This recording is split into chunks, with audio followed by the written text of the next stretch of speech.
start talking. Yeah, I'll ask a question. Okay. Senior women's foil fencer and two-time Olympian Lee Kiefer. Lee, with your return to the games after 2012 and the success you've had on the international circuit since then, what are you feeling going into these games? I am obviously very excited, as everyone is, but I think going into this Olympic Games, I will be more prepared. When I was 18 years old and in high school, I was like, oh yeah, I'm going to the Olympics, it's going to be fun, like it doesn't matter how I do.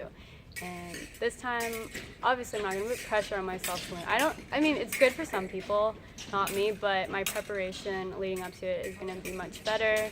I'm going to work out a lot more, have more regimented routines, and do more video analysis. I think I just know how to organize leading up to the competition better.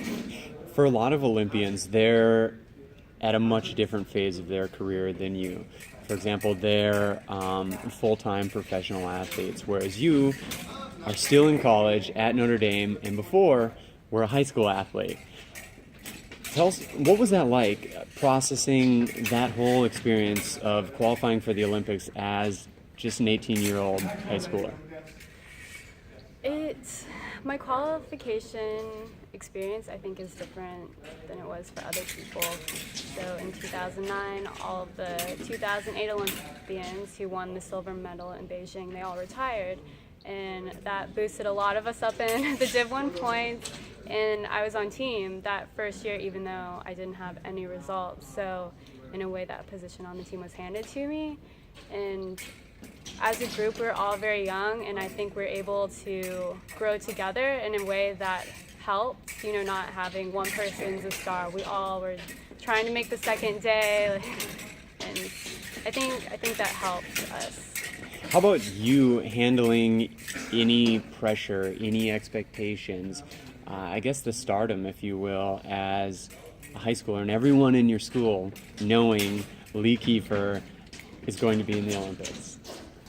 It was really cool. Everyone was always like, oh wow, the girl who gets to travel a lot in this school, she's so lucky.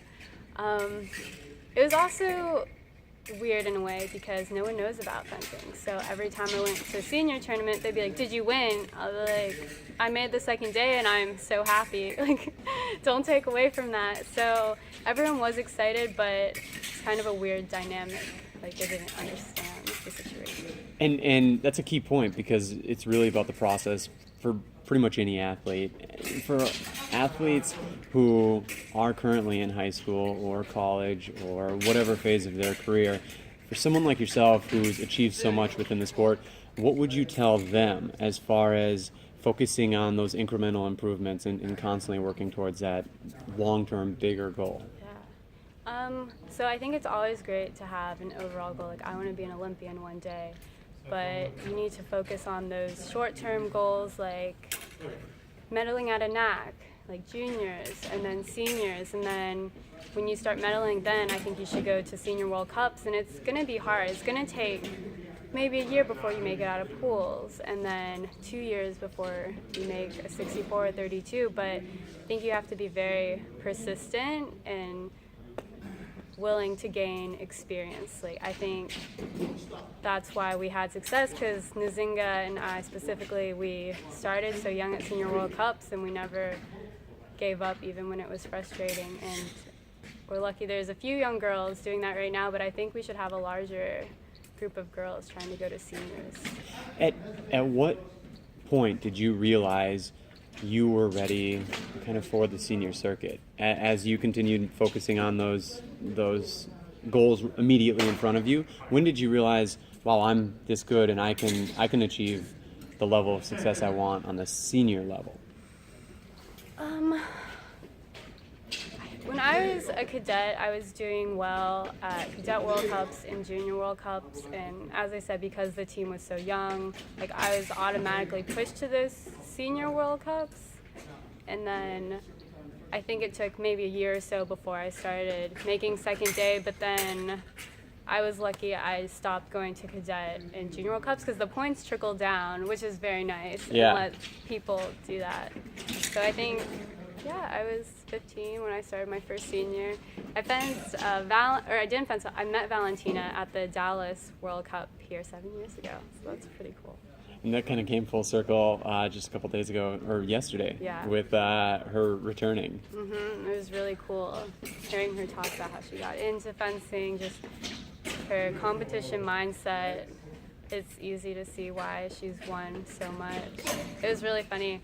Bucky asked her, everyone asks us this question, like, how do you deal with times when like you lack motivation? And she's like, I don't know what you're talking about. I've never had that. And she's like over 40 years old. It's like, whoa, that's amazing. To continue being fueled intrinsically Yeah. to move forward. It's ridiculous. How do you relate to that? I guess to ask the expected question, how would you compare yourself to, I guess, Vitaly and never struggling to find motivation, and some of the younger athletes who are asking that? It definitely is related to how we're not full-time athletes. It's not our job. We're not supposed to think about fencing all the time. We have college. We need to think of real jobs. It's good and bad. It's hard to say. I think a lot of times at World Cups, I've done better than the professional athletes just because I'm not focused on fencing. Like, I don't have anything to lose, like, half the time when we're not qualifying for Olympic Games. So sometimes that's good, but sometimes people do need that focus. All right. Well, Lee, thanks for sharing and kind of providing somewhat of a guidebook for younger athletes.